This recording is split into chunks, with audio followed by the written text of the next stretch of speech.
Hello friends, welcome to my channel. అందరూ ఎలా ఉన్నారు? అందరూ బాగున్నారా? ఈరోజు మీకు సుండు బుజిగే కొరియన్ సూప్ ఎలా చేయాలో చూపిస్తాను. ఫస్ట్ సుండుబు అని అంటే సాఫ్ట్ తోఫు అంటే మనకి ఫర్మ్ చేస్తారు కదా, అట్లా కాకుండా డైరెక్ట్గా మెత్తటి వాళ్ళు తోఫు చేసిన వెంటనే ఉంటుంది కదా, దాన్ని సుండుబు అని అంటారు.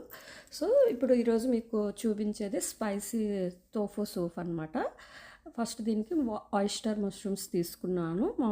నార్మల్గా కూడా తీసుకోవచ్చు. వెజ్జెస్, క్యారెట్ అండ్ జుకీనీ అట్లా తీసుకోవచ్చు. ఈవెన్ మనం మీట్ కూడా తీసుకోవచ్చు. నేను ఇక్కడ వెజ్జెస్ వేసుకొని మీకు ఈరోజు చూపిస్తున్నాను.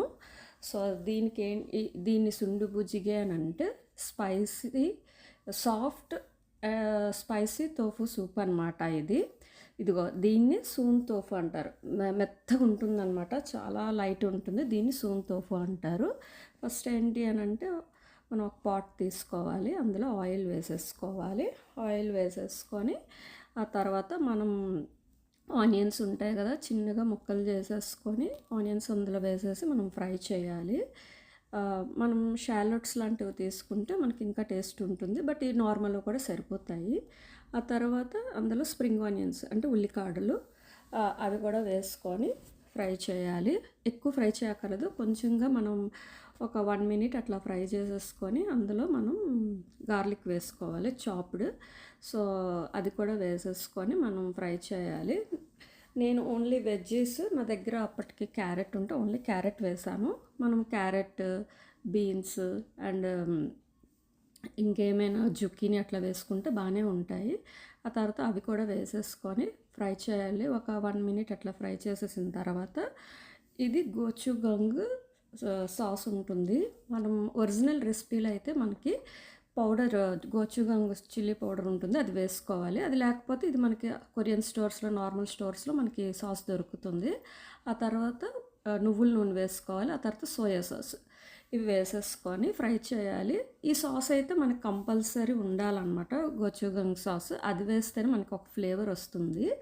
ఆ తర్వాత మనం ఇవన్నీ వేసేసుకొని ఒక 2 మినిట్స్ అట్లాగా ఫ్రై చేసుకోవాలి. ఆ తర్వాత ఆయిస్టర్ మష్రూమ్స్ వేసుకున్న. ఇక్కడ మీకు ఆయిస్టర్ మామూలుగా దొరకదు, మనకి క్యాండీ యూస్ చేయొచ్చు. అంటే ఆయిస్టర్ దేశీ అంటాం కదా. ఆ తర్వాత రెగ్యులర్ రెసిపీలో అయితే మనకి ఇనోకి మష్రూమ్ వాడచ్చు, షిటాకి మష్రూమ్స్ కూడా వాడచ్చు. ఆ తర్వాత అది వేసిన తర్వాత కిమ్చి వేయడం వల్ల మనకి ఒక ట్యాంగీ టేస్ట్ అనేది వస్తుంది. ఇది మనకి స్టోర్స్లో దొరుకుతుంది. ఇది లేకపోయినా కూడా పర్వాలేదు, బట్ వేస్తేనే మీకు సూప్ అనేది ఒక టేస్ట్ వస్తుంది అనమాట. సో అది కూడా వేసేసుకొని జస్ట్ కొంచెం ఒక 1 మినిట్ అట్లాగా మనం ఇది కలిపేసుకోవాలి. కిమ్చి అయితే నచ్చిన వాళ్ళు వేసుకుంటారు. ఆ తర్వాత వాటర్ వేసుకున్నాం. మన దగ్గర యాక్చువల్గా అయితే వెజ్ బ్రాత్ వేస్తేనే మనకి మంచి టేస్ట్ వస్తుంది. సో అదిను కొంచెం సాల్ట్ వేసేసి ఇది ఇంకా మూత పెట్టేసుకొని ఇంకా మనం అది బాయిల్ చేయాలన్నమాట. అది ఆల్మోస్ట్ మనకి బాయిలింగ్ పాయింట్ వచ్చినంత వరకు ఇలాగ చూసారు కదా, ఇలాగ బాయిల్ చేసేసుకోవాలి. ఆ తర్వాత దీంట్లో మనం ఈ తోఫు ఉంది కదా, ఇట్లాగా పెద్ద పెద్ద చంక్స్ లాగా వేసుకుంటే బాగుంటుందన్నమాట. యాక్చువల్గా ఒరిజినల్ రెసిపీలో మనకి రెస్టారెంట్స్లో కూడా ఇట్లాగా పెద్ద పెద్ద ముక్కల్లాగే మనకి తెచ్చిచ్చేస్తారు. తర్వాత ఇది వేసిన తర్వాత మనం మళ్ళీ ఇంకా 2 మినిట్స్ అనేది బాయిల్ చేయాలి. అప్పుడు ఏంటంటే మనకి దానికి పడుతుందన్నమాట, కొంచెం టూ మచ్ కాకపోయినా కొంచెమైనా మనకి పడుతుందన్నమాట ఆ తోఫు అనేది. సో ఒరిజినల్ రెసిపీలో ఏంటంటే వీటికి ఒక పాట్ అనేది సపరేట్గా దొరుకుతుంది ఈ సూప్కి. ఆ పాట్లోనే మనకి డైరెక్ట్గా చేస్తారు.